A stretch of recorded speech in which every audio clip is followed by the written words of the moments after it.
An emotional story of redemption, love, passion, and new beginnings. He swore he loved her, then disappeared without a trace. Now she's pregnant, living on the streets, and the baby might be his. But their reunion will reveal secrets capable of destroying everything.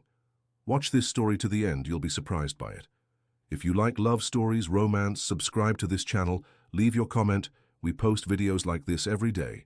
Continuing. The summer of 2024 in Boston had been the most suffocating in decades. The streets boiled with heat as Olivia Morgan walked through Cambridge with the feeling that she'd been running from herself for months. At 29, she carried on her shoulders the weight of a life that had collapsed like a house of cards. A former art history professor at Harvard University, she had been a respected woman, admired by students, recognized by colleagues, until the day when everything crumbled. The accusation had been cruel and calculated, an improper relationship with a student. Her lie so well constructed that even she couldn't prove her innocence. Forged documents, bought witnesses, planted evidence. Someone had orchestrated her destruction with surgical precision, and Olivia still woke up every night trying to figure out who and why. Fired, publicly humiliated, rejected by her own family who had always questioned her academic choices, she had sold everything she owned and moved to Boston, not out of hope, but desperation. A city large enough for a person to disappear among millions of other anonymous faces. That March afternoon, she was walking aimlessly through the streets of Cambridge when she stopped in front of an antique shop. The window displayed pieces that seemed to whisper forgotten stories. American colonial furniture, 19th century paintings, objects that carried the soul of past times. For a moment she felt at home again. Art had always been her refuge, her most fluent language. Did that piece catch your attention? The voice behind her was deep, with an accent she couldn't immediately identify. She turned and found a man, who seemed to have stepped out of a Renaissance painting, but with unmistakably American features. Tall, broad shoulders, slightly wavy dark hair. His eyes were the most impressive, grey like winter rain, intense and disturbing. "It's a colonial New England piece," Olivia replied, trying to sound casual while observing the ornate mirror in the window. 18th century, probably made in Salem. The craftsmanship in hardwood indicates it was commissioned by someone very wealthy by the standards of the time. He smiled, but it wasn't a smile that reached his eyes. "Impressive, most people just see an old mirror." "I see stories," she said, finally meeting his gaze. "I always have." "Nathan Reynolds," he introduced himself, extending his hand. The handshake was firm, but she noticed that he held her hand for a few seconds longer than necessary. "Olivia." "Just Olivia?" "For now," he laughed, and this time the sound had genuine warmth. "You know enough about American colonial art to help." "Me with a project," Olivia hesitated. In recent months, she had learned to be suspicious of opportunities that arrived without warning. But necessity spoke louder than prudence. Her money was running out, and sleeping in the women's shelter downtown was becoming unsustainable. "What kind of project?" "I have a property in Newport, a mansion from the 1920s that belonged to shipping magnate William Thornfield. I'm restoring it, and need someone who understands the art and decoration of the era, someone who knows how to bring to life the stories those walls hold." The proposal was too tempting to be true. "And why me?" "Because you see what others don't," he said with a simplicity that disconcerted her. "And because something tells me you need a fresh start, as much as I need someone who will do justice to that house." Olivia studied his face, looking for signs of deceit or ill intent. Nathan Reynolds radiated the kind of confidence that came with money and power, but there was something more, a deep sadness, carefully hidden behind the proud posture. "When would I start?" "Tomorrow, if you accept. The work would last a few months. I'll offer accommodation on the property, meals, and a salary that I imagine is generous enough for someone in your situation." The words were said without malice, but Olivia felt the blood rush to her face. "My situation?" An intelligent, clearly educated woman, carrying a worn backpack and observing antiques with the hunger of someone who has lost everything she loved. He didn't look away. "I'm not judging. I'm recognizing." The brutal honesty made him even more disturbing. Olivia took a deep breath, weighing her limited options. She could continue to wither in Boston, spending her last dollars on coffee and bread, sleeping in shelters and accepting jobs that didn't even pay enough for transportation. Or she could accept a stranger's offer and head to the coast. "All right," she said. "I accept." "Excellent." Nathan took a card from the inside pocket of his blazer. "My driver will pick you up tomorrow at 8 in the morning. Give me your address." Olivia hesitated again. "Actually, I'm between addresses at the moment." "Hotel?" "Something like that." He studied her for a moment that seemed eternal. "The Four Seasons. The women's shelter on Pine Street." If he was surprised, he didn't show it. He just nodded. 8 o'clock sharp, then. That night, Olivia could barely sleep. Lying on the uncomfortable bunk bed, listening to the snores and whispers of the other women, she tried to decipher what had happened. Nathan Reynolds had appeared like a savior angel, but savior angels didn't exist, especially not for women, like her, who had learned the hard way that the world wasn't generous to those who fell. Still, she packed. The backpack didn't even take 5 minutes to arrange. Some clothes, books, documents, and her grandmother's jewelry that she never had. The courage to sell. The driver arrived punctually at 8 o'clock. A quiet man in a dark suit who greeted her with a nod and carried her backpack as if it weighed tons. The car was a black BMW with tinted windows, and Olivia felt as if she were entering another world. The journey to Newport took 3 hours, and with each mile they moved away from Boston, Olivia felt as if she were leaving behind not just the city, but an entire version of herself. The driver didn't attempt conversation, and she enjoyed the silence to observe the landscape changing from urban to rural, from grey to green. The property appeared after a steep curve in the middle of a pine forest. Olivia held her breath. The mansion was magnificent, an imposing neoclassical construction that seemed to have sprung from the hills like an architectural miracle. 3 stories, carefully planned gardens, a central fountain that reflected the golden afternoon light. Nathan was waiting for her at the main entrance, wearing a white linen shirt that contrasted with his tanned skin. Seeing him again confirmed the impression she had had the day before. He was too handsome, too rich, too mysterious to be true. "Welcome to Thornfield House," he said, extending his hand to help her out of the car. "I hope you feel at home." Olivia accepted the help, trying to ignore the warmth that spread through her arm when he touched her. "It's impressive. Wait until you see the interior." And it really was breathtaking. The entrance hall had a double-height ceiling, a Carrara marble staircase, frescoes on the ceiling depicting scenes from Greek mythology adapted to the American context, original furniture from the period, Persian rugs, paintings by artists like Sargent and Hopper. "Mr. Thornfield didn't skimp," Olivia commented, turning slowly to absorb every detail. "He wanted the house to be a testament to the wealth that shipping had brought to the country, a way to eternalize his legacy." Nathan walked to one of the paintings, observing it with a thoughtful expression. "We don't always manage to control how we'll be remembered." There was something in the way he said that which made Olivia look at him more carefully. "You know the family history well?" "I know stories of many rich American families. They usually end the same way, in tragedy or oblivion. And you, what will be the end of your story?" He looked at her with those disturbing grey eyes. "I'm still writing it." The days that followed developed a strange, intimate routine. Olivia woke up early and spent mornings cataloguing art pieces, researching their origins, documenting their state of preservation. Afternoons were dedicated to restoration planning. Nathan appeared without a fixed schedule, sometimes remaining for hours observing her work, sometimes disappearing for days at a time.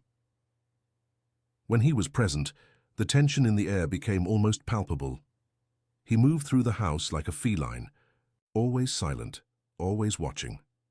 Olivia felt the weight of his gaze on her back when she concentrated on a task, felt his presence even when she didn't see him. "Do you have other projects besides this house?" she asked one afternoon while examining a Hopper painting that needed urgent restoration. "Some businesses here and there." The answer was vague, as they always were when she tried to know more about his life. "What kind of businesses?" "Investments. Imports. Things that make enough money to maintain houses like this." Olivia looked up from the painting. "Why do I have the impression that you're lying?" Nathan laughed, but it was a humorless sound. "Because you're too smart for your own good." "That's not the first time I've heard that." "I imagine not." He approached, stopping so close that she could smell his cologne mixed with something wilder. "And I imagine it's always brought you trouble." "You have no idea." "Tell." "Me?" His voice had lowered in tone, becoming almost a whisper. Olivia felt her heart accelerate but couldn't determine if it was fear or attraction. "Why do you want to know?" "Because you're in my house, taking care of my things, and I like to know the people I trust." "You trust me? Should I?" The question hung in the air between them like a promise and a threat. Olivia swallowed, trying to organize her thoughts. There was something hypnotic about the way Nathan looked at her, as if he were trying to read not just her thoughts but her soul. "I was a professor," she said finally. "At Harvard, art history. I had a promising career, recognition, a life I had built brick by brick. And someone decided I didn't deserve to have it." The words came out, bitter. They forged evidence that I was having an inappropriate relationship with a student. Not just romantic, but that I was favoring him academically in exchange for favors. Nathan said nothing, just continued to look at her with that disturbing intensity. The evidence was perfect. Too perfect. Emails I never sent, photographs I never took, witnesses who swore they had seen things that never happened. Olivia felt the familiar anger rising in her throat. I tried to defend myself, but it was my word against an entire dossier of well-constructed lies. "And you never found out who was behind it?" "I have suspicions. There were other professors who wanted the position I held, ex-boyfriends who didn't take the end of the relationships well, people who maybe felt threatened by my success." Olivia shook her head. "But suspicions don't prove anything." "Sometimes they prove everything," Nathan said, with a certainty that made her shudder. "What do you mean by that?" "That we don't always need evidence to know who our enemies are. Sometimes just following our instinct is enough." There was something in the way he said that which suggested personal experience. Olivia wondered what kind of enemies a man like Nathan might have. "And your family? Didn't they support you?" The question seemed to provoke a subtle change in his expression. "My family isn't exactly known for supporting those who need it." "Do they know you're here?" "My family hasn't known where I am for a long time, and I prefer it that way." The final tone of the response made it clear that the subject was closed, but Olivia couldn't help her curiosity. Nathan Reynolds was an enigma wrapped in mystery, and the more time she spent with him, the more questions arose. That night, during dinner served in the formal dining room, the tension between them reached a new level. Nathan had chosen an expensive red wine, and the candlelight made his golden skin glow like bronze. "Do you feel lonely here?" he asked, cutting into the shrimp risotto the cook had prepared. "Sometimes. But it's a different loneliness than what I felt in Boston." "How so?" "There I was, alone among millions of people. Here I'm alone in the middle of the hills, but I don't feel empty." "And me? Does my presence count for anything?" The question caught her off guard. Olivia raised her eyes and found Nathan observing her with an intensity that made her stomach contract. "It counts," she admitted, feeling her face heat up, "for better or worse. I'm still deciding." He smiled, and this time the smile reached his eyes. "At least you're honest. Honesty is one of the few things I have left. And what else is left? Pride. Maybe too much pride. Pride isn't a flaw when you have reasons to feel it. Even when it prevents us from accepting help. Especially when it prevents us from accepting help that's too easy. Olivia paused with her fork in the air. Are you suggesting that your help was too easy? I'm suggesting that you were smart to be suspicious of it. And now, should I continue to be suspicious? Nathan leaned back in his chair, his gaze never leaving her face. Now you should follow your instinct, as you always have. My instinct brought me here. And what is it saying now? Olivia felt her heart accelerate. Her instinct was screaming so many contradictory things that she could barely hear them all. That Nathan was dangerous, that he was hiding something important, that she felt more alive in his presence than she had felt in months, that there was a magnetic attraction between them that was becoming impossible to ignore. It's saying that you're not who you claim to be, she answered finally. And does that bother you? Should it? Maybe. They finished dinner in a silence loaded with unspoken possibilities. When Nathan offered to accompany her to her room, Olivia didn't refuse, although she knew she was entering dangerous territory. The second-floor corridor was illuminated by antique lamps that created dancing shadows on the walls. Their steps echoed on the wooden floor, creating an intimate soundtrack for their silent walk. At her bedroom door, Nathan stopped. Olivia. Yes? If one day you discover that I'm not the man you imagine, what will you do? The question disconcerted her with its raw honesty. It depends on who you really are. And if I'm someone dangerous? Everyone is dangerous in some way, she replied, surprising herself with the answer. The question is whether the danger is worth it. Nathan took a step forward, reducing the space between them to almost nothing. Olivia could see the small scars that marked his face, the tense line of his jaw, the way he breathed a little faster than normal. And is it? He asked, his voice hoarse. Before she could answer, he raised his hand and gently touched her face. His thumb traced the line of her cheekbone down to the corner of her mouth. The touch was light, almost reverent, but it sent waves of heat throughout her body. Nathan. I know, he murmured. I know it's madness. I know you should run from me as fast as possible. I know I should leave you in peace. But I can't. The confession came out as a desperate whisper. From the moment I saw you in front of that antique shop, I haven't been able to stop thinking about you, about the way you look at things, as if you could see through them to find the hidden truth. The way you don't lower your eyes when I look at you, the way you're not afraid of me, even though you should be. Olivia felt the world shrink until there were just the two of them, standing in the dark corridor of a mansion that held secrets she didn't yet know. Maybe I should be afraid, she whispered. Maybe, but you're not. No. Why? The question demanded an honesty she wasn't sure she was ready to give.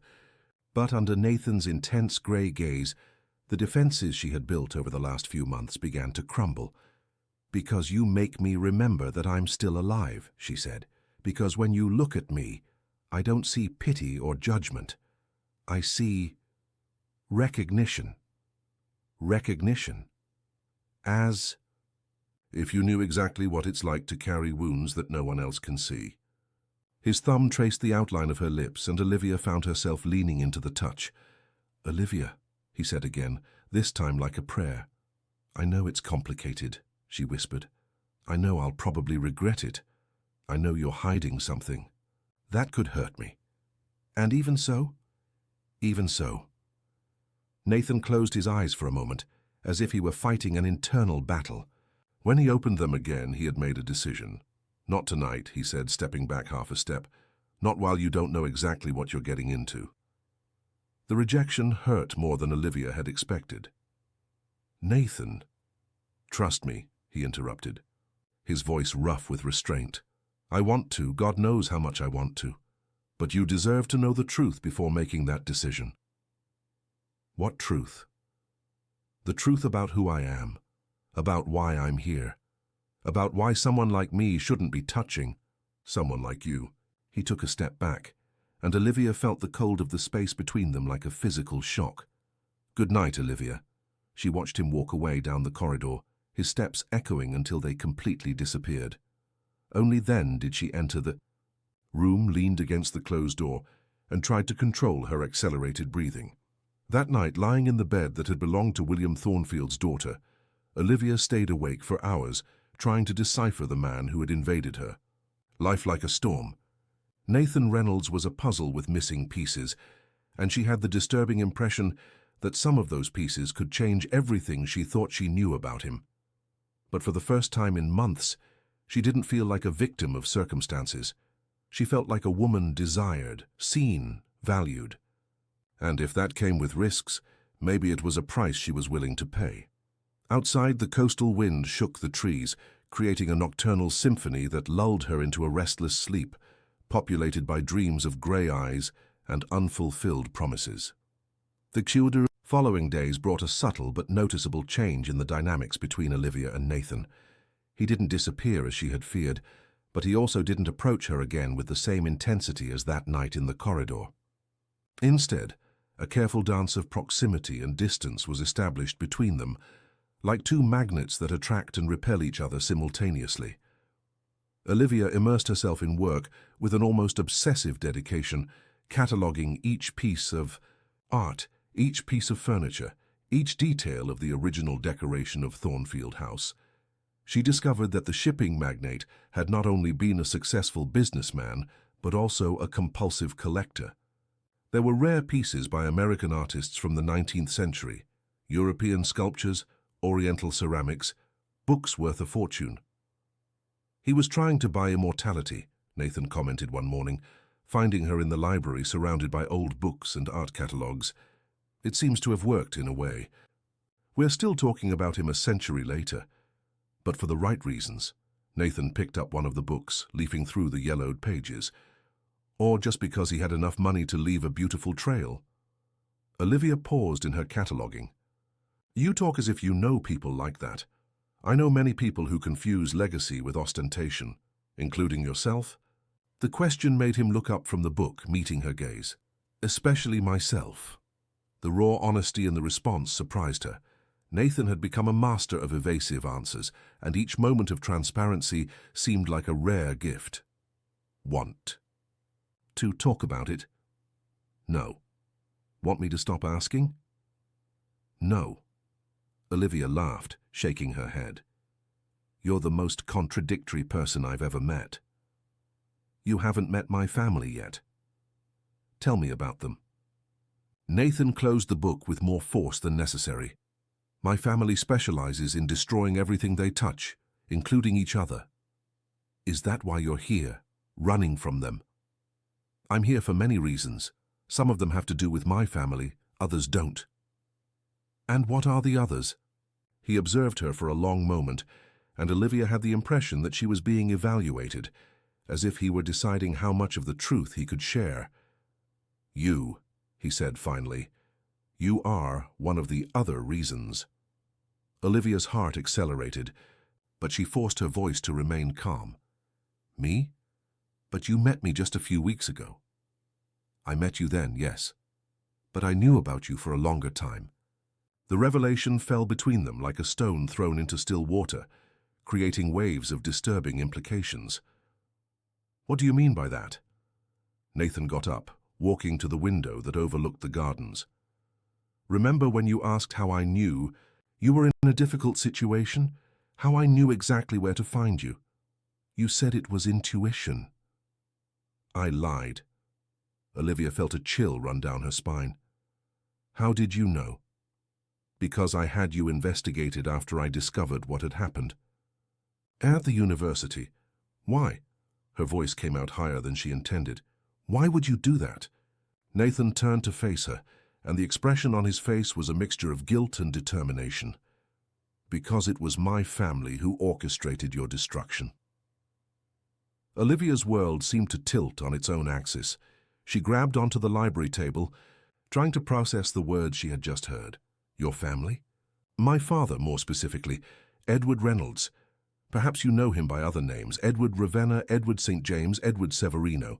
He collects identities like others collect stamps.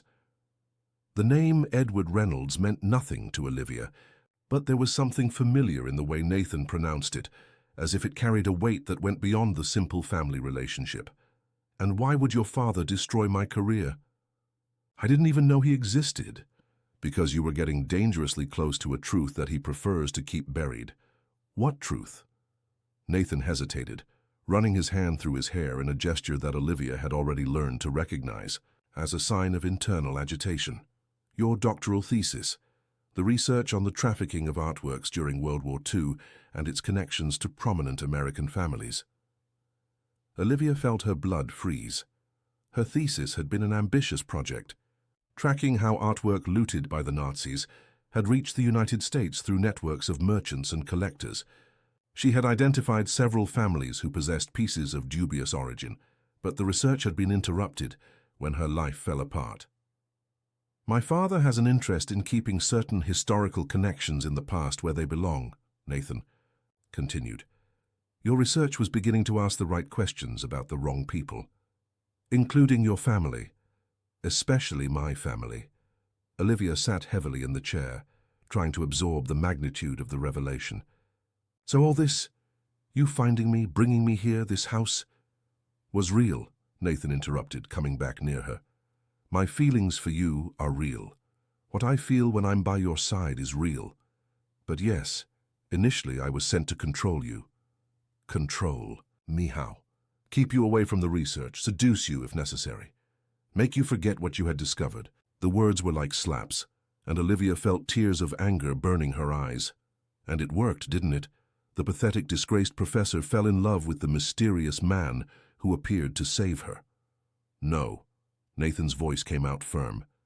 It didn't work, because I fell in love with you before I could even fulfill the mission. Liar. Truth. He knelt beside her chair, forcing her to look him in the eyes. Olivia, I came here determined to make you forget your research, but the more time I spend with you, the more I realize that my father was right to be afraid. You are dangerous, not to yourself, but to people like him, to people like me. Dangerous how? Because you see the truth, because you don't accept beautiful lies in exchange for convenience, because you have the courage to ask the questions that others prefer not to ask. Olivia turned her face away, trying to organize her thoughts. So your family destroyed my life to prevent me from discovering that you possess art stolen by the Nazis. It's more complicated than that. Much more complicated. Explain. Nathan stood up, walking back to the window. My family didn't just buy stolen art. They helped steal it. During the war, my grandfather worked as an intermediary between Nazi collectors and American buyers. After the war, when the Nazis began to flee to South America, he helped them liquidate their collections in exchange for generous percentages. My God. That was just the beginning. Over the decades, the Reynolds family specialized in money, laundering through the art market. We buy and sell pieces for dictators, drug cartels, corrupt politicians, anyone willing to pay for our discretion services. Olivia held onto the table, trying to process the revelations. And are you part of this? I was born part of it, I was raised to be part of it, but in recent years, he paused, turning to face her again, in recent years I've been trying to find a way out. Is that why you're here? Hiding from your own family? I'm here because I stole something from them, something that can destroy the entire operation. What? Documents, transaction records, photographs, correspondence, everything my father collected over decades as insurance against his business partners. Olivia observed him, trying to decipher if he was telling the truth or if this was just another layer of carefully constructed lies. And what do you intend to do with these documents? I'm still deciding. I can sell them to the highest bidder and disappear forever. I can turn them over to the authorities and watch my family be destroyed. Or I can return them and try to negotiate my freedom. Which of these options would let you sleep better at night? The question made him smile for the first time since the conversation began. You really can't help asking the difficult questions, can you? It's a character flaw. It's your best quality. They were silent for a few minutes, the weight of the revelations hanging between them like a storm cloud. Olivia, Nathan finally said, I know I have no right to ask anything after what I just told you, but I need you to know that everything I feel for you is real. Every moment we've spent together, every conversation, every look, none of it was pretense. How can I be sure? How can I trust anything you say? You can't, and I would understand perfectly if you decided to leave right now. Olivia studied, his face looking for signs of lies, but all she saw was raw vulnerability, fear of losing something that had become precious. Your documents, she said. Where are they? Why do you want to know? Because maybe I can help you make the right decision. Nathan shook his head. I won't involve you more than I already have. It's too dangerous. Too late for that concern, don't you think? Your family already destroyed me once. What more can they do? You don't understand. They won't hesitate to kill you if they discover that you know about the documents. The word kill hung in the air like a tangible threat. For the first time, Olivia truly understood the kind of world she had become involved in. And you? She asked. Would they kill you too? I'm family. But that gives me only limited protection, and only as long as I'm useful to them. Olivia stood up, walking to the bookshelf of old books. She ran her fingers over the worn spines, feeling the weight of history they contained, generations of knowledge, secrets, truths, and carefully preserved lies. My research, she said finally, everything I discovered before being destroyed. Do you have access to it? I do. And what I discovered was correct. It was more correct than you imagined. You had identified at least 3 families involved in the scheme, including mine. A few more weeks of research and you would have connected all the dots. So they had reason to stop me. They had reason to do much worse than just ruin your career. The fact that they limited themselves to that was almost generosity. Olivia turned to face him. Why? Why didn't they do worse? Because I argued that you could be more useful controlled than dead. I told them that I could seduce you, make you fall in love with me, use your feelings to keep you in line. And they believed it. They believed it because I had done it before. The confession was like a punch to the stomach. Other women? Other people who got too close to the truth. Other researchers, journalists, investigators. My specialty has always been seduction and manipulation. Olivia felt the world spin slightly. How many? Does it matter? To me, it does. Nathan closed his eyes for a moment. 7. Over 10 years. And they all fell in love with you? They all believed they did. And with me? Is it also pretense? No. The answer came out like a cry of pain. With you, everything changed. From the first day, from the first look, everything changed. I came here to destroy you emotionally, and ended up destroying myself in the process. Olivia felt tears stream down her face, but they weren't tears of sadness. They were tears of anger, of betrayal, of a pain so deep it felt physical. Get out, she said. Olivia, get out. Nathan hesitated for a moment, as if he were going to argue, but then nodded and headed to the door. One thing, he said, stopping at the threshold. The documents are in a safe in Zurich. If anything happens to me, there are instructions for them to be sent to you. Why? Because you're the only person I trust to do the right thing with them. And then he left, leaving Olivia alone in the library, surrounded by the books and secrets of a shipping magnate dead for decades, trying to process the fact that she had fallen in love with a man whose profession was destroying people like her. The days that followed were a silent torture. Nathan disappeared from the house, and Olivia found herself alone with the discreet staff and her own emotions in turmoil. Part of her wanted to pack and leave immediately, return to Boston, start over once again, forget that Nathan Reynolds had ever existed. But another part, the part that had always been her downfall and her salvation, couldn't stop thinking about the documents in Zurich, about the possibility of exposing the network that had destroyed her life, about the chance to bring justice not just for herself, but for all the other victims of the Reynolds family. It was during one of these sleepless nights that she heard the noise, footsteps on the floor below, too late to be any of the staff. Olivia got out of bed, put on a robe, and quietly descended, The stairs. The light in Nathan's office was on, and she could hear low but tense voices. She approached carefully, staying in the shadows of the corridor. "Can't continue like this, Nathan. Dad is losing patience." The voice was feminine, young, with an accent that mixed American English with something else. Olivia risked peering through the crack in the door and saw a woman about 25 years old, dark hair, elegantly dressed, who looked extraordinarily like Nathan. "Lucy," Nathan's voice sounded tired. "I said I needed more time." "Time for what? To actually fall in love with the girl, to completely forget why you're here?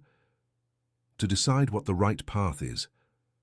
The right path is what it's always been. Protect the family. Always. And if the family doesn't deserve protection—" Lucy laughed, but it was a humorless sound. "Since when does that matter? We were born into this family. We live from this family. We die for this family. We don't have the luxury of questioning whether we deserve it or not. Maybe you don't have that luxury. I'm tired of living like this." "Because of her? Because of many things. She was just the trigger." Olivia held her breath, trying to absorb every word of the conversation. "Nathan, you know what Dad will do if he discovers that you're really in love with her. It won't just be your career in the family that's at risk." "I know. And her? Does she know that her life depends on you keeping your emotions under control? She has nothing to do with this. She has everything to do with this. She's the target, remember? She's the reason why we're all here in this impossible situation." Nathan was silent for a long moment. "What does Dad want me to do?" "Finish the job. Seduce her completely. Make her fall in love to the point of doing anything you ask, and then convince her to sign a confidentiality agreement in exchange for a generous sum. She'll never speak about her research again, and we can all move on with our lives. And if she refuses, then she'll no longer be your problem." The implicit threat made Olivia's blood freeze. She backed away slowly, trying to return to her room without making noise, but bumped into a piece of furniture that creaked softly. The voices in the office ceased immediately. "What was that?" Lucy whispered. Olivia heard footsteps approaching and ran silently to the stairs, climbing as quickly as she could without making noise. She managed to reach her room and close the door just as she heard Nathan reaching the second-floor corridor. She lay on the bed, pretending to sleep, her heart beating so loudly she was sure he could hear it through the door. She heard the footsteps stop in front of her room, the doorknob turn slowly, the door open a crack. Nathan stood there for a few minutes that seemed like hours. Then finally, he closed the door and walked away. Olivia waited until she was sure he was gone before getting up again. She walked to the window and watched a black car disappear down the winding road that led to town. Lucy had left, but her words continued to echo in Olivia's mind. "Finish the job. Seduce her completely. Then she'll no longer be your problem." For so, the first time since arriving at Thornfield House, Olivia understood that it wasn't just her heart at risk. Her life was at risk, and the man she had fallen in love with was both her salvation and her downfall. The next morning, Nathan returned, as if nothing had happened. He found Olivia in the garden, where she pretended to read a book about American colonial art, while trying to decide what to do with the information she had discovered. "Good morning," he said, his voice carefully casual. "Good morning." "Did you sleep well?" Olivia looked up from the book, studying his face. There were dark circles under his eyes, signs of a poorly slept night. "Perfectly," she lied. "And you?" "Also." They observed each other for a moment, each knowing the other was lying, neither willing to admit it. "Nathan," Olivia finally said, "I need to make a decision." "What kind of decision?" "Whether to stay or go." She saw something pass across his face, fear perhaps, or relief, impossible to tell which. "And what is inclining your decision one way or the other?" "Trust," she answered, "or the lack of it." Nathan sat on the bench beside her, maintaining a careful distance. "Can I earn back your trust?" "You can try." "How?" Olivia closed the book, turning to face him completely. "Tell me where the documents are, all of them, and let me see them." Olivia: "You said you trust me to do the right thing with them. Prove it." Nathan was silent for a long time, clearly fighting an internal battle. Finally, he sighed deeply. "There's a safe here in the house, in the basement. I have copies of everything." "Show me." "If I show you, there's no going back. You'll officially become a target of my family." "I already am a target of your family. The difference is that now I know it." Nathan studied her for another moment, then slowly nodded. "Very well. But Olivia, after you see these documents, your life will never be the same. My life is already not the same, since the day you appeared in front of me." He smiled sadly. "We both know I didn't appear in front of you by chance." "No. But perhaps what we feel for each other wasn't planned by anyone, not even by you." Nathan extended his hand, and after a moment of hesitation, Olivia took it. "Come on," he said. "I'm going to show you exactly what we're dealing with." As they walked back to the house, Olivia couldn't help but feel that she was about to cross a line from which there would be no return. But for the first time in months, she felt she was regaining some control over her own life. Even if it meant diving headfirst into the dangerous and shadowy world of the Reynolds family, the basement of Thornfield House wasn't what Olivia expected. Instead of the damp, dark space she had imagined, she found a climate-controlled environment with noble wood shelves where century-old wine bottles rested like sleeping treasures. Nathan guided her through corridors illuminated by soft lights, until they reached a wall that at first glance appeared solid. He pressed a sequence of bricks in a specific order, and part of the wall silently slid open, revealing a secret room. The interior was modern, almost futuristic. Cutting-edge computers, files organized in steel drawers, and in the center, an imposing safe that seemed to have come straight out of a spy movie. "Impressive," murmured Olivia, observing the contrast between the ancient elegance of the house and the advanced technology hidden in its depths. "William Thornfield wasn't the only one with secrets," said Nathan, approaching the safe. "My family has been using this house as a hideout for decades. When I officially bought it, I just legitimized something that was already happening informally." "You bought this house?" "With dirty money, like everything my family owns," he typed, a combination into the safe, and the heavy door opened with a soft hydraulic hiss. Every brick of this property was paid for with someone's suffering. The interior of the safe was organized with military precision, labeled folders, computer drives, photographs, old documents preserved in plastic. Nathan took several folders and carried them to a table in the center of the room. "Where do you want to start?" he asked, his voice tense. "At the beginning, how it all started." Nathan opened the first folder, revealing black and white photographs of men in Nazi uniforms alongside elegantly dressed Americans. "My great-grandfather, Augustus Reynolds, 1943. He was officially exporting cotton to Europe. In reality, he was facilitating the sale of artwork stolen from Jewish families." Olivia studied the photographs, feeling a shiver run down her spine. Did he know where the pieces came from? He not only knew but helped choose them. He had a complete catalogue of the private collections being confiscated. He chose the most valuable pieces for his own South American clients. The next photograph showed a ship in the port of New York, with crates being unloaded under military supervision. December 1944, one of the last shipments before the end of the war. 450 pieces of art, including 3 Picassos, a Van Gogh, and a Rodin sculpture. And after the war? Nathan turned the page, revealing more recent documents. After the war, the business evolved. My grandfather, then my father, expanded into money laundering in general. Latin American dictators, drug cartels, corrupt politicians, anyone who needed to transform dirty money into legitimate art. Olivia picked up one of the documents, a letter dated 1975. Operation Condor. My father helped launder money from South American military dictatorships. Art was the perfect method. Easy to transport, difficult to trace, always valued. Nathan pointed to a list of names. Do you recognize any of these? Olivia read the names and felt her blood freeze.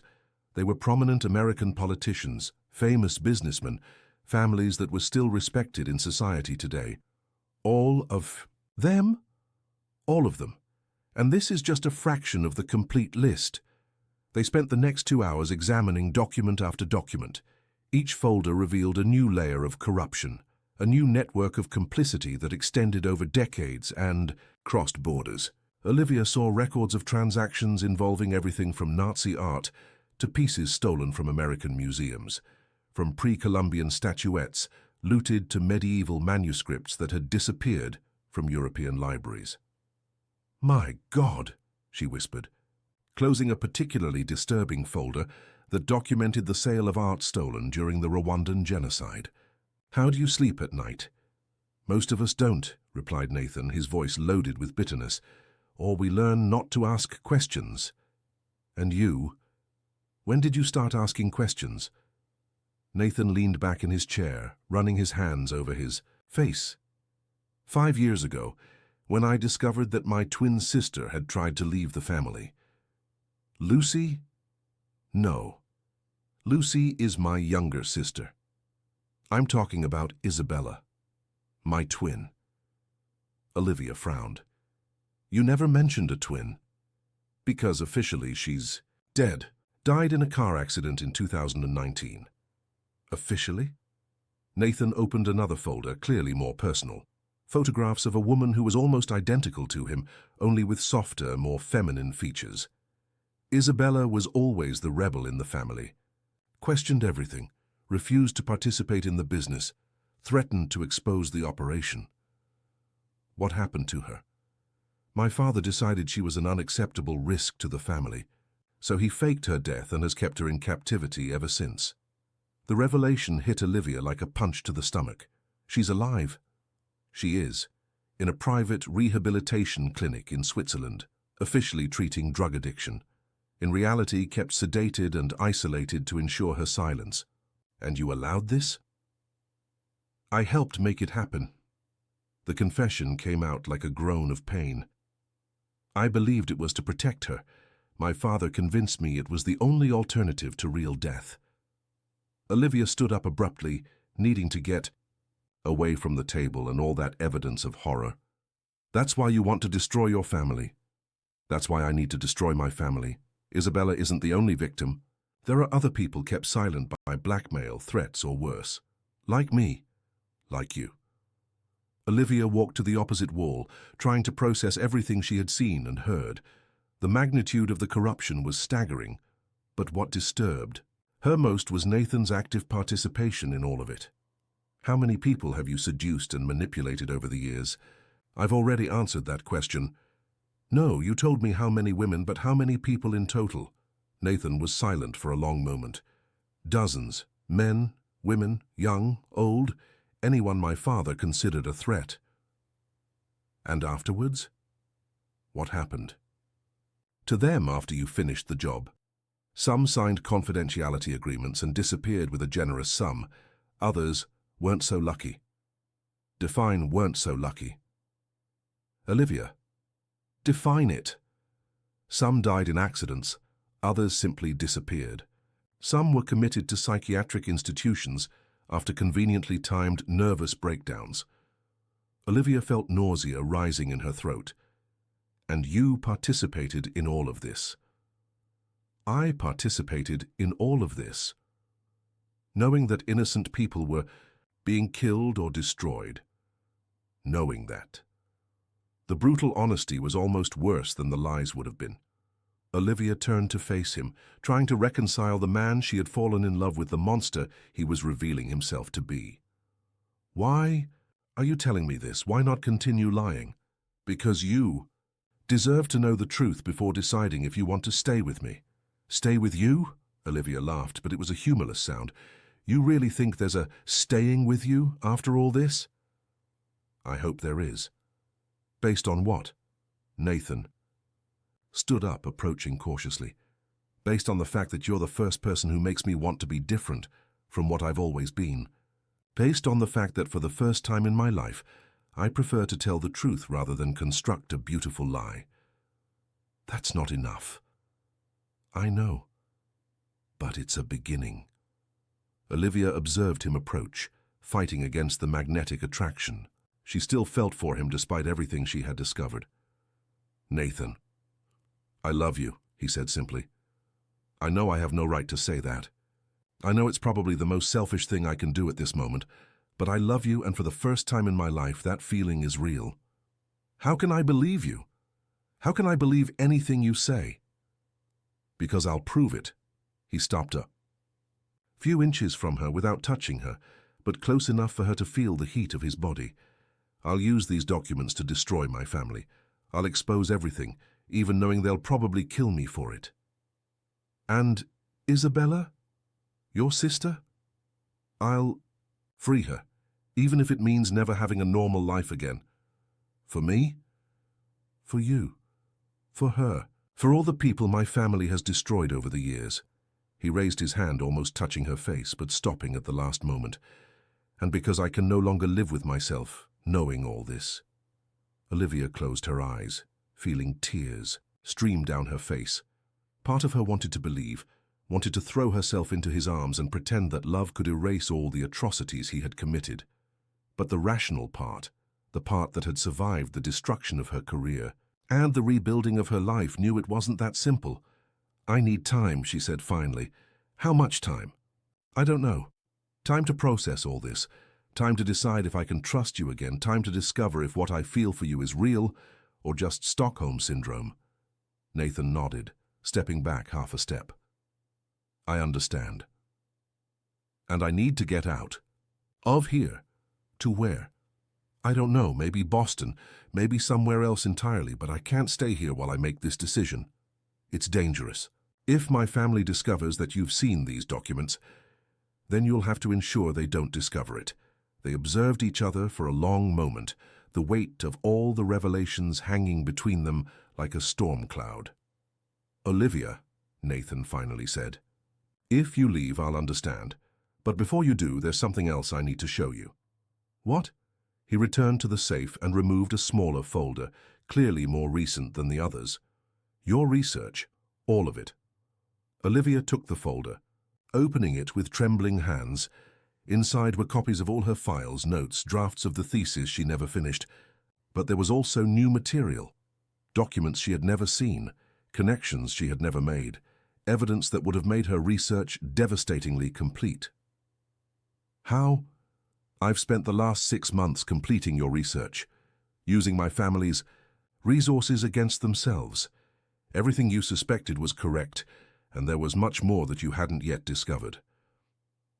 Olivia leafed through the documents, feeling a mixture of fascination and horror. It was everything she had dreamed of, finding, but the cost of obtaining it had been greater than she had ever imagined. "Why did you do this?" "Because your research was important, because the truths you were trying to expose need to be known, and because—" He hesitated. "Because I wanted to honor the woman I fell in love with, even knowing I would probably lose her in the process." Olivia closed the folder, holding it against her chest as if it were a treasure. In many ways, it was exactly that. "Nathan," she said, her voice softer than it had been in hours, "what do you plan to do with all these documents? It depends on you." "What do you mean?" "If you leave, if you decide you can't forgive me, I'll turn everything over to the authorities, journalists, FBI, district attorney's office. I'll let others decide how to use this information. And if you stay, we'll work together. We'll use your academic expertise and my insider information to expose everything in the most effective way possible. And afterwards? Afterwards, we'll run away, far away where my family can't find us. We'll start a new life, with new identities, away from all this." The proposal was tempting and terrifying at the same time. Olivia imagined a life with Nathan away from all that corruption and violence, but she also knew it would be a life built on the ruins of everything they had been before. "I need to go upstairs," she said finally. "I need fresh air and time to think." "Of course." Nathan began to put away the documents, but Olivia placed her hand over his, stopping him. "Leave everything as it is," she said. "I want to look at a few more things later." "Are you sure?" "I am. If I'm going to make a decision that will change my life forever, I want to have all the possible information. They went upstairs in silence, each lost in their own thoughts. The contrast between the high-tech environment of the basement and the classic elegance of the main house seemed to symbolize the duality of everything Olivia had discovered about Nathan. In the kitchen, Nathan prepared coffee while Olivia sat at the table, still processing everything she had seen. The domestic normality of the moment created a surreal contrast with the devastating revelations of the last few hours. "Can I ask a question?" said Olivia, accepting the cup he offered. "Her anything? Of the 7 women you seduced before, did any of them discover the truth?" Nathan sat across from her, considering the question carefully. 2 discovered it, partially. What happened to them? One accepted a silence agreement.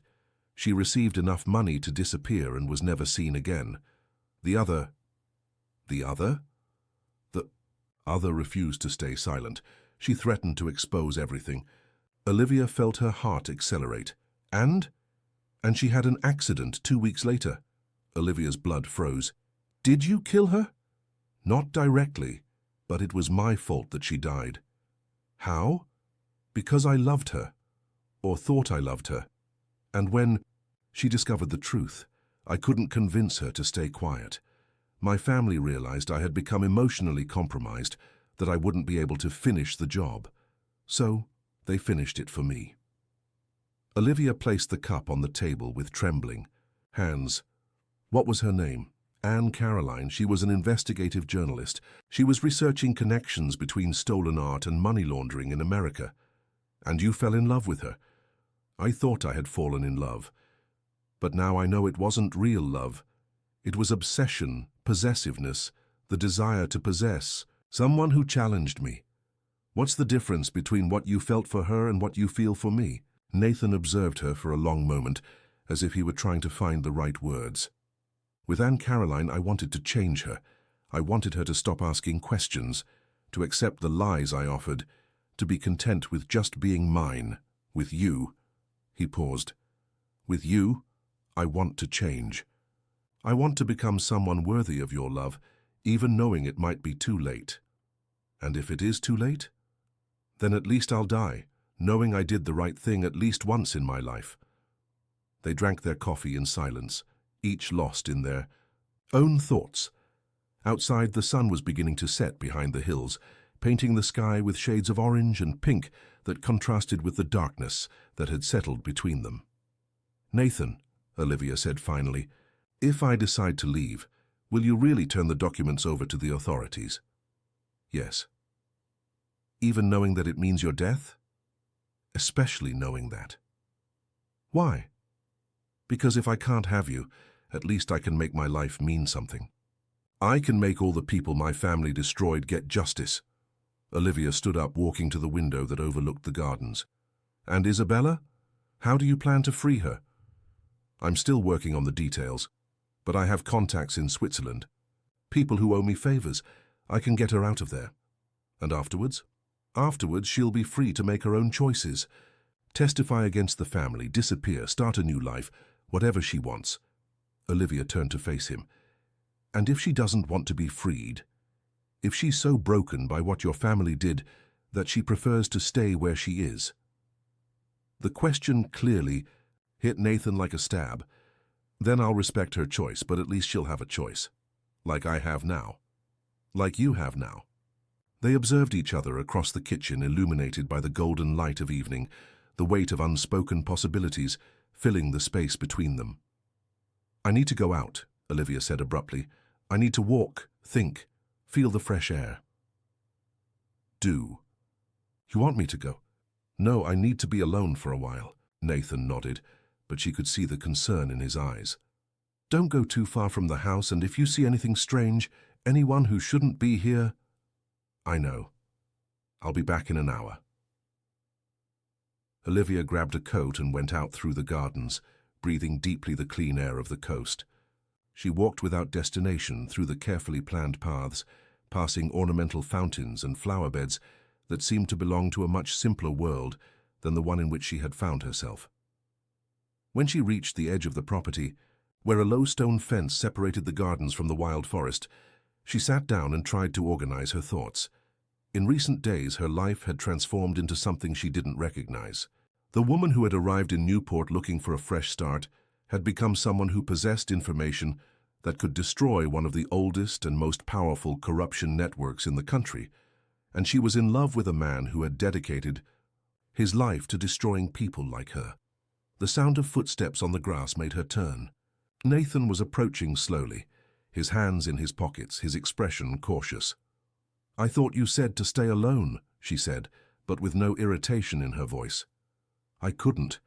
Every time you leave my sight, I'm afraid it will be the last time. I see you. Because of your family, because of everything. My family, my past, my choices. You have every reason in the world to run away from me." Olivia patted the space beside her on the stone wall. After a moment of hesitation, Nathan sat down. "Nathan," she said, watching the first stars begin to appear in the darkening sky, "if we were normal people, in normal circumstances, do you think we would have a chance?" Normal people in normal circumstances don't meet the way we met. That's not an answer. Nathan sighed. "Yes, I think we would have a chance.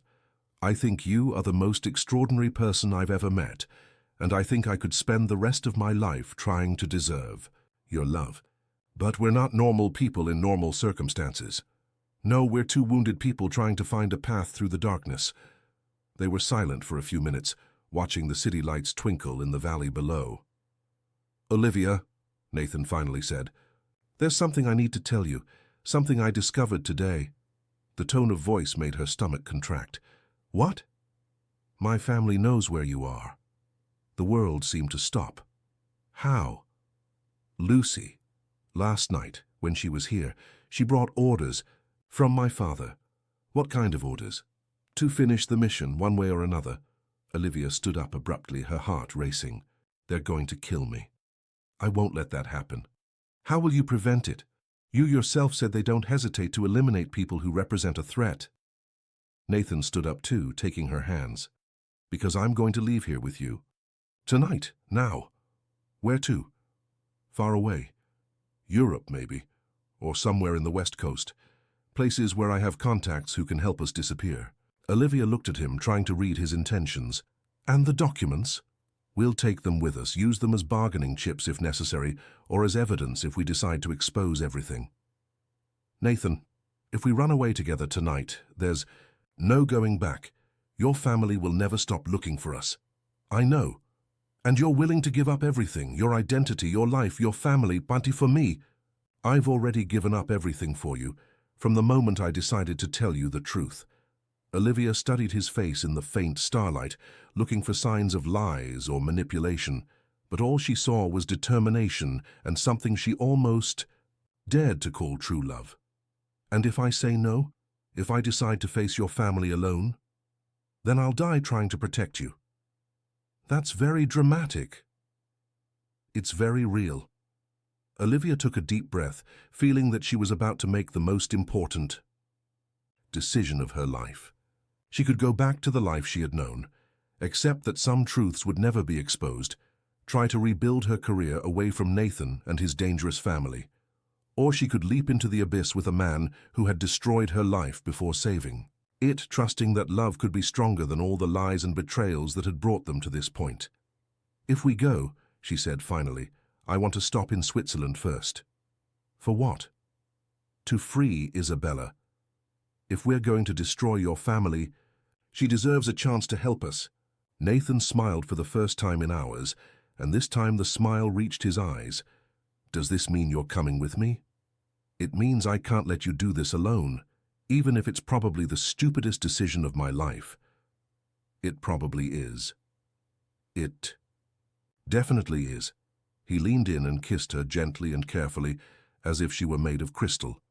When they separated, Olivia could see tears shining in his eyes. "Thank you," he whispered. "For what?" "For giving me a chance to be better than I've always been. Don't thank me yet, we might still die trying. At least we'll die together."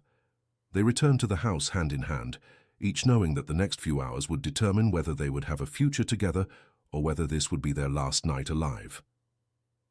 On what would be their last night at Thornfield House, while they packed the documents that could change the country's history, Olivia finally understood that she had fallen in love not with the man Nathan had pretended to be, but with the man he was trying to become. And perhaps sometimes that was enough. The escape happened in the middle of the night, when the world was still asleep and only the stars witnessed their departure.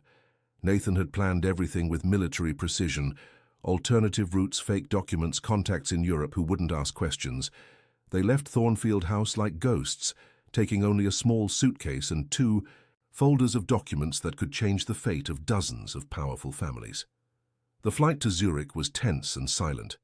Olivia watched Nathan nervously leaf through the papers containing information about Isabella's location, while she herself tried to ignore the nausea that had started the night before. She attributed the discomfort to stress and altitude, but a restless part of her mind was beginning to form suspicions she wasn't yet ready to face.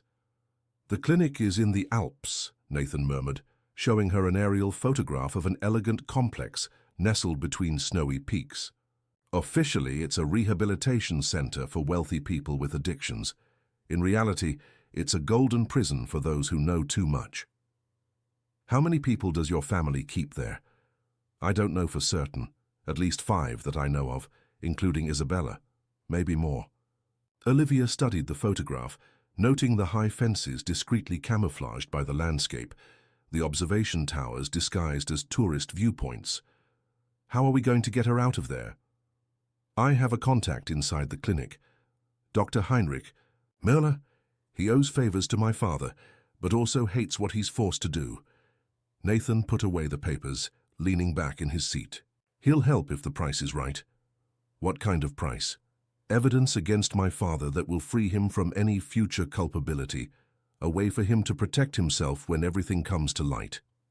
The taxi that was waiting for them at Zurich airport was driven by a silent man who clearly knew Nathan. They climbed the winding roads of the Alps while the sun was setting, painting the snowy peaks with shades of pink and gold that contrasted brutally with the dark mission that was taking them there. The Berghaus Clinic looked like a luxury resort, with its modern architecture integrated into the alpine landscape.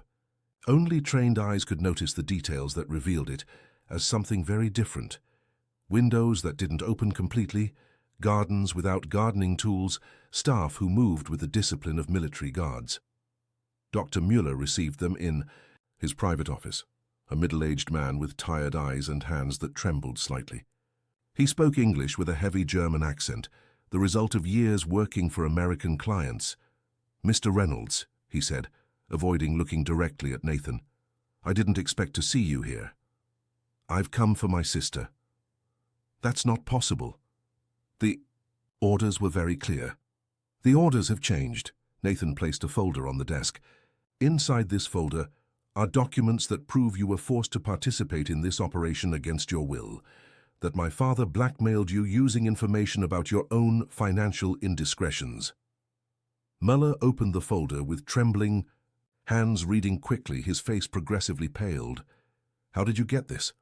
"My father never completely trusted anyone, not even you. He kept evidence against all his associates as insurance." Nathan leaned forward. "These documents exonerate you, Dr. Muller, but only if you help us. And if I refuse, then these documents disappear, and when everything comes to light, you'll be considered a willing conspirator." Muller closed his eyes, defeated. "What kind of help do you need?" "Access to Isabella, a way to get her out of here without alarms, and information about her current state." "Her state?" Muller hesitated. "Mr. Reynolds, there are things about your sister that perhaps you don't know." "What things?" "She isn't being kept sedated, as you imagine. In fact, she's one of our most active patients." Nathan frowned. "And what do you mean by that?" "Come with me. It will be easier to show than to explain." They followed Müller through elegantly decorated corridors, passing therapy rooms and internal gardens that seemed to belong to a luxury spa. But Olivia noticed the discreet cameras, the doors that were opened only with access cards, the staff who observed every movement of the patients. They stopped in front of a glass door that overlooked an internal garden. On the other side, a dark-haired woman was sitting on a bench reading a book. She was almost identical to Nathan, but there was something in her posture, in her movements, that suggested contained, dangerous energy. "Isabella," whispered Nathan. "She arrived here 5 years ago completely broken," said Muller. "Traumatized, suicidal, unable to form coherent thoughts. But in the last 2 years, she changed, started asking questions, observing patterns, mentally mapping the entire operation of the clinic. We believe she's been planning an escape for months." Olivia observed the woman on the other side of the glass. Isabella raised her eyes from the book for a moment, and Olivia had the strange sensation that she knew she was being watched. "Can she see us?" she asked. "The glass is mirrored on this side," replied Muller. "But Isabella has always had an unusual perception about when she was being observed." As if confirming his words, Isabella smiled slightly and waved in their direction, then returned to her book as if nothing had happened. "My God," murmured Nathan. "She knows. She knows everything. About the other patients, about the real reasons why they're here, about the connections between the clinic and various powerful families." Muller lowered his voice. "Mr. Reynolds, your sister is no longer the fragile young woman you knew. She's become something much more dangerous." Dangerous. How intelligent, calculating, determined. And with 5 years of accumulated anger, they were taken to a private visiting room, where Muller brought Isabella a few minutes later. The meeting between the siblings was electrifying. Not the emotional reunion that Olivia had expected, but a mutual recognition of two sharp minds, evaluating a complex situation. "Nathan," said Isabella, her voice surprisingly calm, "it took you a while to show up." "Bella," Nathan approached cautiously, "I didn't know. I thought you were drugged, broken, incapacitated." She laughed, but it was a humorless sound. "Is that what our dear father told you? He said you were being treated, that it was for your own protection." "Protection?" Isabella walked to the window, observing the Alps. "Interesting definition of protection. 5 years of prison to keep me quiet about the family business." "Bella, I came to get you out of here. I know, just as I know that you brought documents that can destroy our family, and that you fell in love with a researcher who was investigating our money laundering network." Isabella turned to face Olivia. "Hello, Olivia. I'm Isabella Reynolds. It's a pleasure to finally meet you." Olivia felt a shiver run down her spine. "How do you know about you, darling? I know about everything that happens in this family, including the fact that our father ordered Nathan to seduce you and then eliminate you." Isabella's eyes shone with a disturbing intensity. "And I also know that he hasn't managed to adequately fulfill either part of the mission." Nathan approached, his sister. "Bella, we need to get out of here together. We can expose everything." "Oh, we will expose everything," interrupted Isabella, "but not in the way you imagine." "What do you mean?" Instead of answering, Isabella addressed Dr. Müller. "Heinrich, please bring my files, all of them." Müller hesitated. "Isabella, that's not wise." "Heinrich," her voice gained a tone of command that made the doctor instinctively back away. "Bring my files, now." While they waited, Isabella sat at the table studying Olivia with intense curiosity. "Are you feeling well?" she asked suddenly. "What?" "You look pale, and you've been unconsciously touching your stomach for 10 minutes. Olivia lowered her hand, realizing Isabella was right. "I'm just stressed." Isabella tilted her head. "When was your last period?" The question hit Olivia like lightning. She began to mentally count the days, the weeks, realizing with growing horror that she had lost track of time. She began, but the words died in her throat. Nathan looked between the two women, clearly confused. "What are you talking about?" "Your boyfriend is a bit slow, isn't he?" commented Isabella. "Olivia, when was the last time you two were intimate?" Olivia's face burned. We didn't get to..." "Ah," Isabella smiled. "Then it's not his." Olivia's world seemed to tilt on its own axis. It's not anyone's. I can't be... Pregnant? Isabella completed. Oh, darling, you definitely can be, and by your face, you definitely are. Nathan stood up abruptly. That's impossible. We never made love, said Olivia slowly, the memories organizing in her mind. But there was that night. What night? 2 months ago. You had drunk too much wine during dinner. You came to my room, said you couldn't stop thinking about me. We kissed, touched each other. She paused, realizing. I woke up the next morning alone. You said you didn't remember anything. I lied, admitted Nathan. I remembered everything, but I thought you would regret it. And now Isabella was clearly enjoying the situation. Now we have an interesting twist in our little operation. Dr. Müller returned carrying several thick folders. Here they are, Isabella. Thank you, Heinrich. She opened the first folder, revealing photographs, documents, detailed maps. For 5 years, I've made productive use of my forced stay. Here, I mapped our family's entire network, not just the businesses you know about, but everything. Every transaction, every partner, every secret. Nathan leafed through the documents, impressed. Bella, this is devastating, I know, but there's more. Isabella opened another folder. I also discovered something interesting about our dear Olivia. What? Olivia asked, although she wasn't sure she wanted to know the answer. Your destruction wasn't ordered just because of your academic research. It was personal. Isabella placed a photograph on the table. Do you recognize this woman? Olivia looked at the photograph and felt her blood freeze. It was her mother, younger, elegantly dressed, alongside a man she didn't immediately recognize. Who is he? Our father, 30 years ago. Isabella placed another document on the table. Your mother worked for him for 2 years, as an intermediary for art sales in the United States. That's impossible. My mother was an elementary school teacher. Your mother was many things, including one of our father's mistresses. Isabella observed Olivia's reaction. And when she tried to leave the business, he destroyed her, exactly as he did with you. Olivia held onto the table, trying to process the revelations. Why are you telling me this? Because you need to understand that your destruction wasn't just professional. It was revenge. Our father never forgot your mother, and when he discovered that her daughter was asking the same dangerous questions, he wanted to destroy me in the same way. Exactly, but there's more. Isabella smiled almost predatorily. Your mother not only worked for our father, she discovered something that he never managed to recover. What?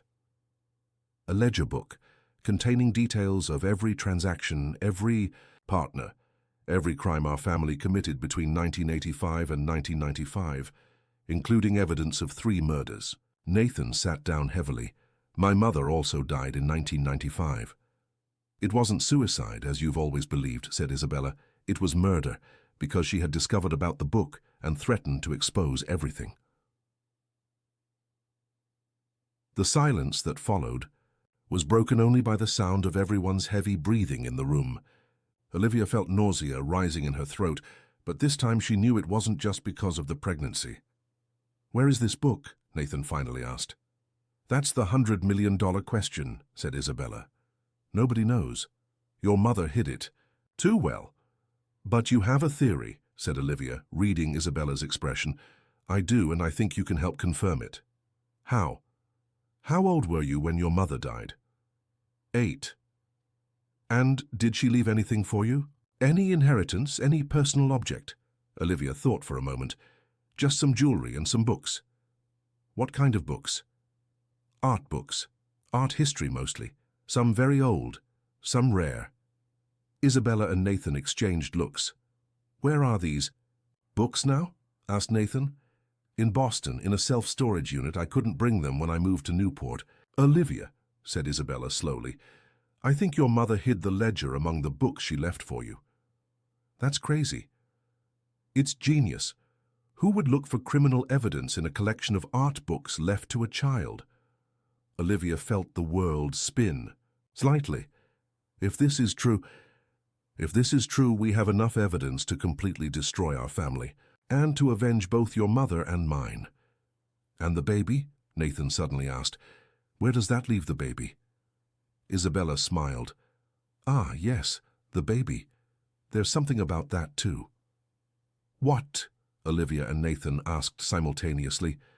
"Our family has an old superstition about babies born of forbidden unions. They believe these children carry the family's sins and secrets in their blood." "That's ridiculous," said Nathan. "It is ridiculous, but our father believes it. And if he discovers that Olivia is pregnant with a Reynolds, he'll try to kill both her and the baby," Nathan completed. "Or worse, he'll try to control the child, use it as leverage against both of you." Olivia instinctively placed her hand on her belly. "I won't let that happen." "Neither will I," said Nathan, moving closer to her. "We'll leave the country today, disappear completely." "No," said Isabella firmly. "You won't run away. You'll fight." "Bella." "Enough running, Nathan. Enough hiding. We have enough evidence to destroy our father and his entire network. We're going to do it. And if we fail, if he discovers about the baby?" Isabella was silent for a moment, then smiled in a way that made Olivia shudder. "Then we'll make sure we don't fail." The operation that followed was planned with military precision. First, they needed to leave Switzerland without being detected. Dr. Müller provided documents indicating that Isabella had died during the night of natural causes, giving them at least 48 hours before the family discovered her escape. The flight back to the United States was tense. Isabella spent the time organizing strategies. Nathan constantly checked if they were being followed, and Olivia tried to accept that she was carrying the child of the man she had fallen in love with in the middle of a family war that went back generations. In Boston, they went directly to the storage unit where Olivia kept the few belongings that remained from her previous life. Among dusty boxes and covered furniture, they found her mother's book collection. It was Isabella who found it, a seemingly innocent volume about Italian Renaissance art. But when she opened it, it revealed carefully cut pages that housed a small leather notebook.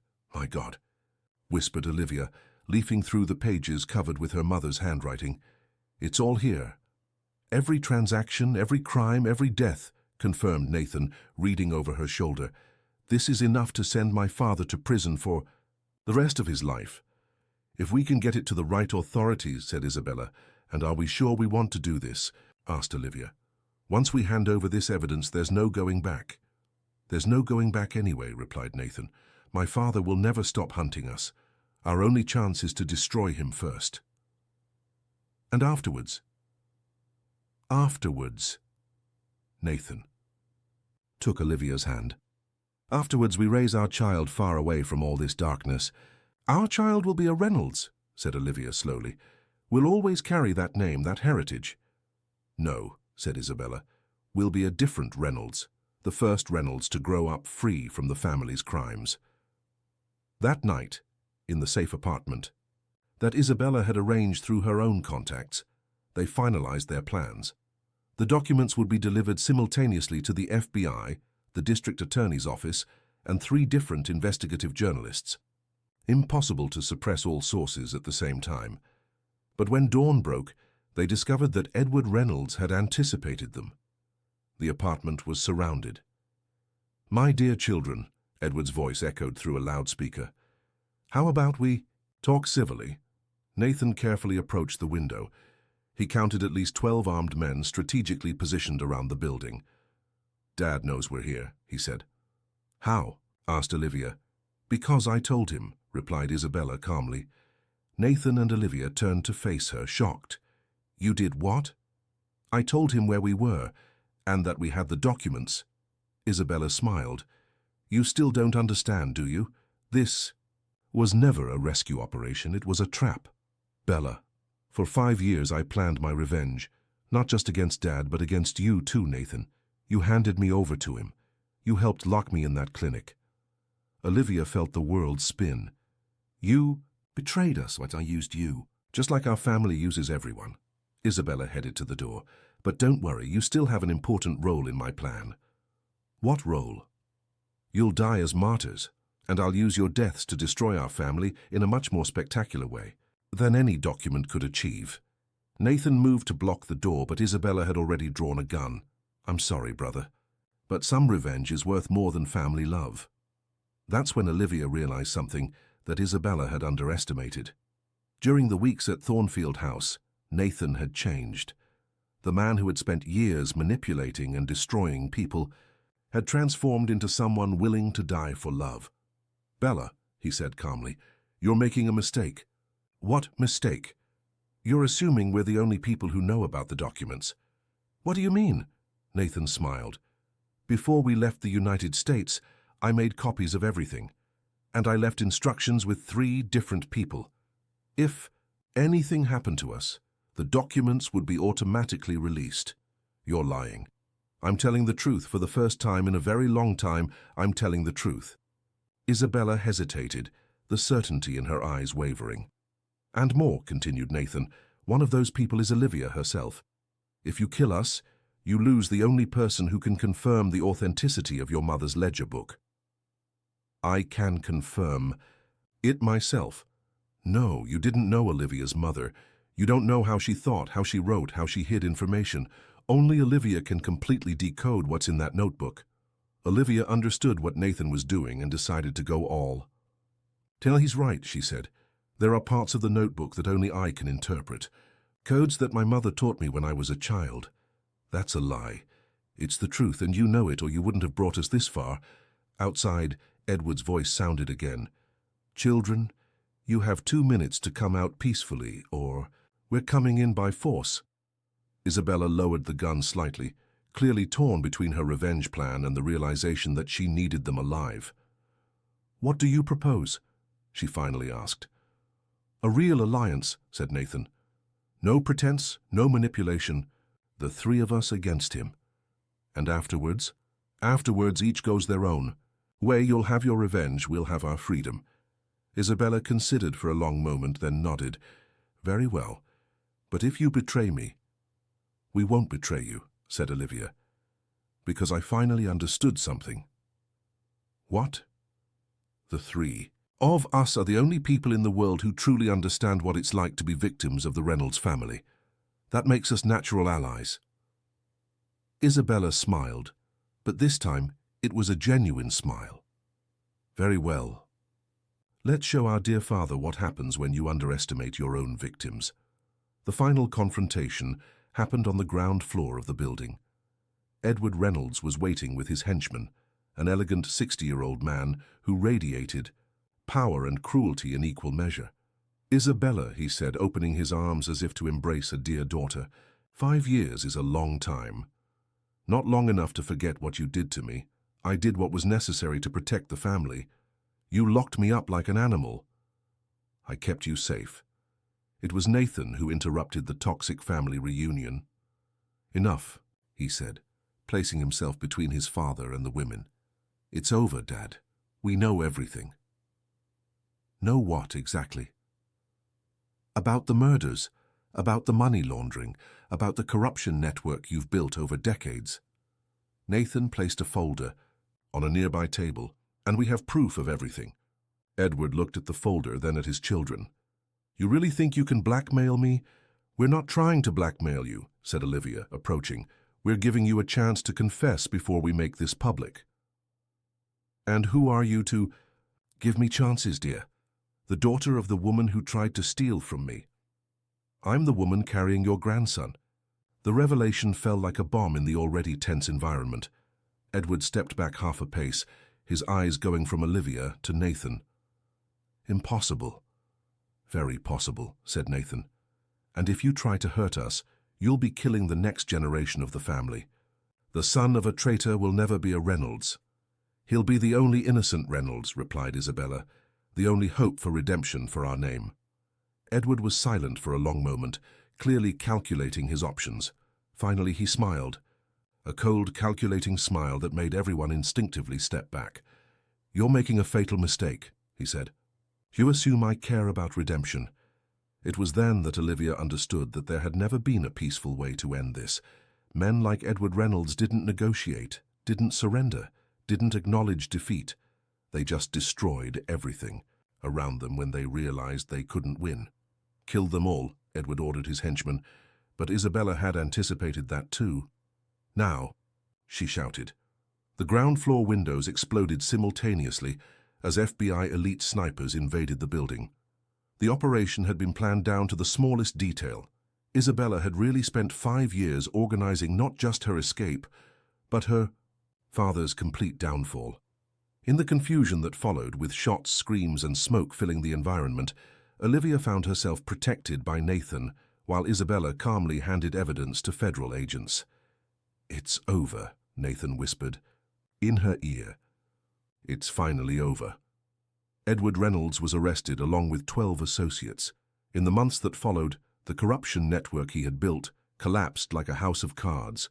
Politicians resigned, businessmen fled the country, artwork was returned to its rightful owners or heirs. Olivia and Nathan married in a simple ceremony on a beach in Maine, far from all the media attention. Isabella served as maid of honor, and for the first time in years the Reynolds siblings seemed like a real family. Their son was born on a sunny December morning, healthy and perfect. They named him Gabriel, a name that means God's messenger, because he had brought hope to a family that had lost all hope.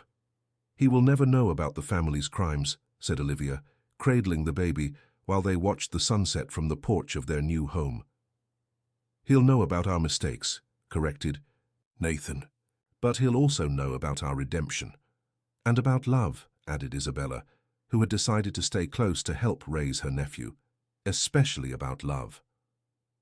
Olivia looked at the two people who had become her family, the man who had destroyed her life before saving it, and the woman who had almost betrayed them before becoming their strongest ally. It wasn't a conventional family, but it was a chosen family, a family built on truth, redemption, and the conscious decision to be better than the past. "Gabriel Reynolds," she murmured, kissing her son's forehead. "The first free Reynolds." And when the baby opened his eyes, grey like his father's but with an innocence that promised a different future, Olivia knew that some love stories really can change the world. Even when they begin with lies, they can end with truths so powerful that they transform not just two people, but entire generations. The Reynolds legacy had been darkness for decades, but perhaps finally it could be light. The living inheritance wasn't just a baby, it was the hope that love could be stronger than fear, truth more powerful than lies, and that even the darkest families could find redemption through a new generation willing to choose a different path.